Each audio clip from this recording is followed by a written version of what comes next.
Hello everybody, how is it going? I am Lucas and today we're going to be talking about the Ibanez booth at NAMM 2018.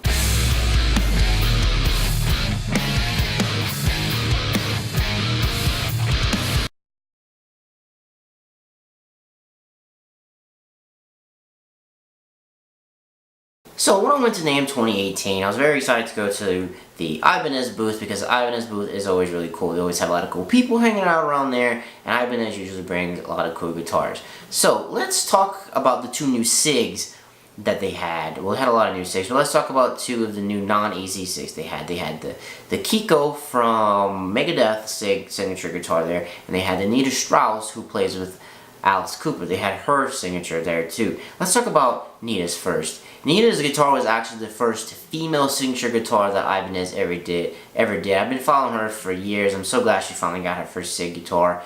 The inlays on her guitar are really cool. It's like the Pulse of Life, so it looks like a EKG reading. That looks really cool. It has this really cool green finish on it. I didn't actually get to play any of the guitars I'm going to talk about today through an actual amp, but I'm going to talk about how they actually felt in my hands and how they made me feel. So there was a big debate going on while I was at NAMM if Nita's guitar was an actual Indonesian guitar or if it was made in Japan, because the list price on it is $2,000, and the way Ibanez has been raising prices on their Indonesian guitar, it's really a toss-up. So come to find out, it actually is an Indonesian guitar, and you can kind of tell when I played it.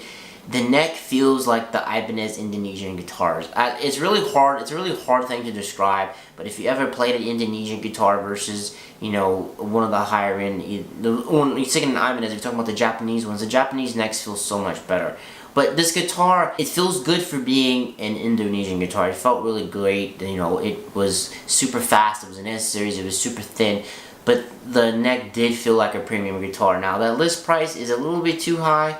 In my opinion, I think it would be better served off at maybe, you know, get around $1,200 or so, somewhere around there. I think that's what it would be worth. But overall, I hope they make a Japanese model of this guitar because it's really freaking cool. Just I don't like paying that much money for an Indonesian guitar. On the other side of the coin, you have Kiko's signature guitar. This thing, it had, I believe it was either, I'm not 100% sure of the specs, but when it comes to the neck was 100%. It was great. It felt really great in my hands. It was just, it felt like that prestige type of Ibanez that I love. It was great. The neck felt great. No sharp fret ends. I was zipping around on it when I was playing it. I really like this signature guitar. It's not something I would actually go out, you know, I don't foresee myself purchasing it in the future, but if you're very interested in it, I'm going to let you know. It felt great. So if you want one, get one. So now that we've talked about the SIGs, let's migrate into the AZ series guitar. This is Ibanez takes, if you will, on a Tom Anderson or a Shure type of guitar. Because in Japan itself, importing a Shure from the USA over there, it's super expensive, but Ibanez is trying to fill that gap for people who want that. And I have to say, these guitars are fantastic. They look great. They feel great. Actually, so when I first picked an AZ up, right, the finishes between the premiums and the Japanese guitars, the Indo guitars and Japanese, they look, I mean, if you glance really quick, they look sort of the same. So when I picked it up and I was playing it, I'm like, okay, this seems really cool. You know, it seems, I was vibing with it. I didn't realize it was actually a premium. So it was an Indonesian guitar. Yeah, like I said, the neck actually felt a little bit better than the Nita one. Being that they're both Indonesian, the neck felt a little bit better. It felt a little bit less plasticky, I guess. That's the best way I can describe it. That's how those Indonesian neck feel to me. But when I put that back and I grabbed the Prestige felt right at home.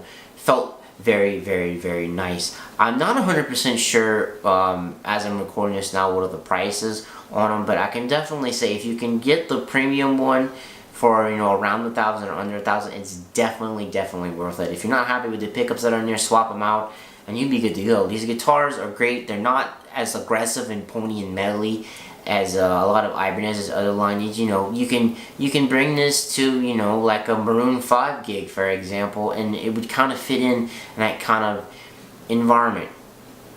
Moving on to the Japanese AZs, these things are fantastic. I could see myself owning one of these. They feel nice. They feel like that made in Japan Prestige that everyone knows and loves. They feel great. awesome. Love them. The finishes on them are really cool. They come in a couple of different finishes. Overall, these guitars, they're fantastic, and they're going to be a great addition to Ibanez's line.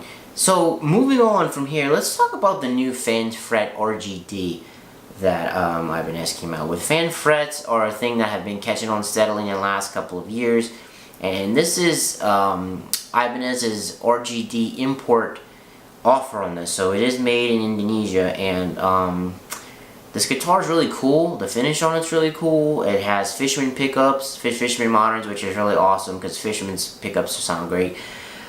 But this guitar is horrible.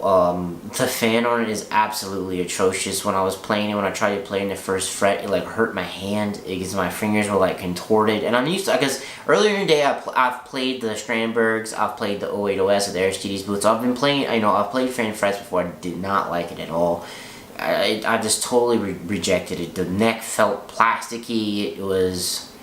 It's not good. So my advice to you is the official one that I tried was the RGD IM6FM.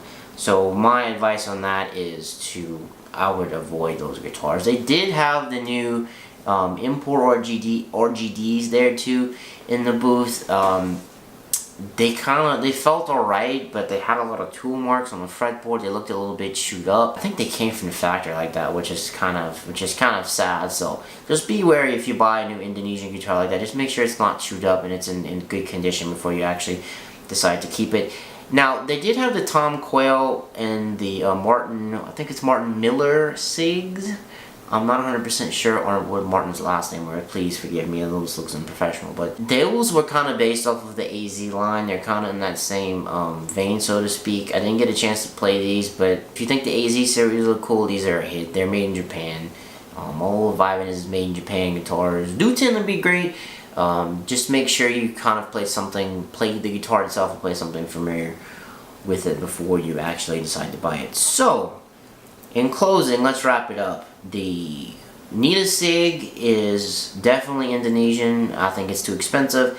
Kiko SIG is really cool, feels great. That one's made in Japan. The RGD fan fret guitar, avoid that, it's horrible. And the AZ series is definitely a hit. I like them, I think they're great. But enough about me. What about you? Did you like the new AZ line? Did I miss some Ibanez stuff that you thought I should have covered? Let me know in the comments down below. It's me, we're gonna have to be out. Peace.